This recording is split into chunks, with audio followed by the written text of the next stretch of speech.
ফের নন্দীগ্রামে তৃণমূল কর্মী খুন। সাতেঙ্গাবাড়ি গিরিবাজার এলাকার ঘটনা। নন্দীগ্রামের গোকুলনগরে খুন হওয়া তৃণমূল কর্মীর নাম মহাদেব বিশাই। অভিযোগের তীর বিজেপির দিকে। মহাদেব বিশাই বৃন্দাবন চক দক্ষিণ বুথ নম্বর 253 তৃণমূল কর্মী ছিলেন বলেই জানা গিয়েছে। নন্দীগ্রামে চাকরি দেওয়ার নামে 8 লক্ষ টাকা প্রতারণার অভিযোগ। বিজেপি পরিচালিত সোনাচূড়া গ্রাম পঞ্চায়েতের উপপ্রধান আশিস মণ্ডলের বিরুদ্ধে চাকরি দেওয়ার নাম করে টাকা আত্মসাতের অভিযোগ উঠল। 2019-এ এক শিক্ষকের ছেলেকে চাকরির নামে প্রতারণার অভিযোগ। নন্দীগ্রাম থানায় অভিযোগ দায়ের করেন ওই শিক্ষক।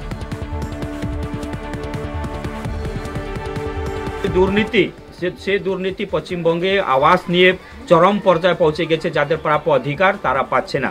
জেলাতে যখন তালিকা বের করা হয়, একজন প্রাক্তন ডিএম অনেক বছর আগে বলেছিলেন যে যদি 200 প্রধানমন্ত্রী আবাস যোজনা যদি 200 তালিকা থাকে তাহলে 100 জন পেলে তালিকা 100 তা কমে 100 আসা হচ্ছেন। কিন্তু যখনই সার্ভে করা হয় বারবার সেই সংখ্যাটা বেড়ে যাচ্ছে। অর্থাৎ তার মানে যে তালিকাতে যাদের পাওয়ার কথা তারা পাচ্ছে না, যাদের পাওয়ার কথা নয় তারা পেয়ে যাচ্ছে। আমরা সারা জেলা জুড়ে প্রত্যেক গ্রাম পঞ্চায়েত, প্রত্যেক বিডিও অফিসে, সর্বোপরি আমরা ডিএম অফিসেও ঘেরাও করব যে যাদেরকে বাড়ি পাওয়ার কথা তাদেরকে বাড়ি দিতে হবে এবং চা বাগানে যারা কাজ করেন শ্রমিকরা আছেন তাদেরকে সকলকে প্রধানমন্ত্রী আবাস যোজনার মাধ্যমে বাড়ি দিতে হবে।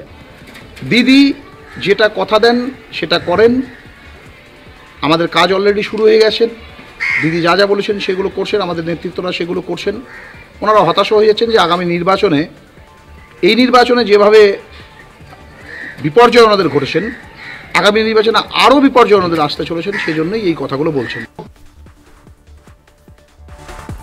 নিখোঁজ স্ত্রী পুত্র, 50,000 টাকা মুক্তিপণের দাবি। থানার দ্বারস্থ স্বামী। সূত্রের খবর, শান্তিপুর থানার মালিপোতা এলাকার বাসিন্দা এক গৃহবধূ গত 7 তারিখ তাঁর ছেলেকে নিয়ে বাড়ি থেকে বেরিয়েছিলেন। স্বামীর দাবি তারপর থেকেই তাঁর স্ত্রী ও ছেলে নিখোঁজ হয়ে যায়। তারপরেই মুক্তিপণের ফোন আসে। শান্তিপুর পুলিশের দ্বারস্থ স্বামী।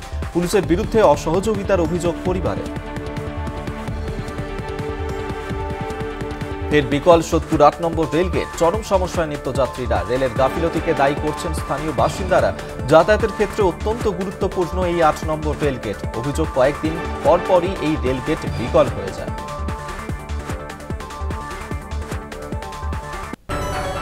সরকারি আবাস যোজনার টাকা পেয়ে গৃহ নির্মাণের উপকরণ কিনেও প্রতিবেশীর আপত্তিতে কাজ থমকে। শান্তিপুর বাগাঁচড়া পঞ্চায়েতের 2 পরিবার এখন অথই জলে।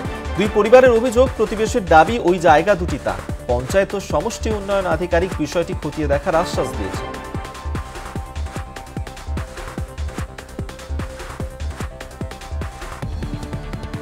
কলকাতায় পরিচারিকার কাজের নামে গৃহস্থের বাড়িতে চুরির অভিযোগে গ্রেফতার ক্যানিংয়ের তরুণী। গল্ফ গ্রিন এলাকায় এক গৃহস্থের বাড়ি থেকে সোনার গহনা চুরির অভিযোগে তাকে গ্রেফতার করে পুলিশ। চুরির সামগ্রী ক্যানিংয়ের বাড়িতে এনে পুকুর পাড়ে আগাছার মধ্যে লুকিয়ে রাখে সে। পুলিশ চাপ দিতেই মিথ্যে কথা বলে পুলিশকে বিভ্রান্ত করতে থাকে তরুণী। অবশেষে বুধবার রাতে ধৃতকে নিয়ে চুরির সামগ্রী উদ্ধার করতে ক্যানিংয়ে আসে গল্ফ গ্রিন থানার পুলিশ।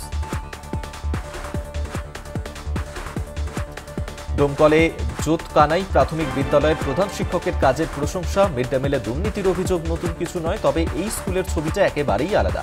বিদ্যালয়ের মিড ডে মিলে এলাহি আয়োজন। মেনুতে ডিম, ভাত, মাছ, মাংস, সয়াবিন, আলুর সবজি, ডাল। মাঝে মধ্যেই ওই স্কুলের প্রধান শিক্ষক নিজে হাতে তৈরি করে খাওয়াচ্ছেন জিলিপি, ছানা বড়া, মিষ্টি। পড়ুয়াদের স্বাস্থ্যের কথা ভেবে দেওয়া হচ্ছে ফল। খুশি পড়ুয়া থেকে অভিভাবকরা। বিদ্যালয়ে মিড ডে মিলে এলাহি আয়োজন। ডিম, মাছ, মাংস, সয়াবিন, আলু, ডালের পাশাপাশি ওই স্কুলের প্রধান শিক্ষক নিজে হাতেই সব খাওয়াচ্ছে।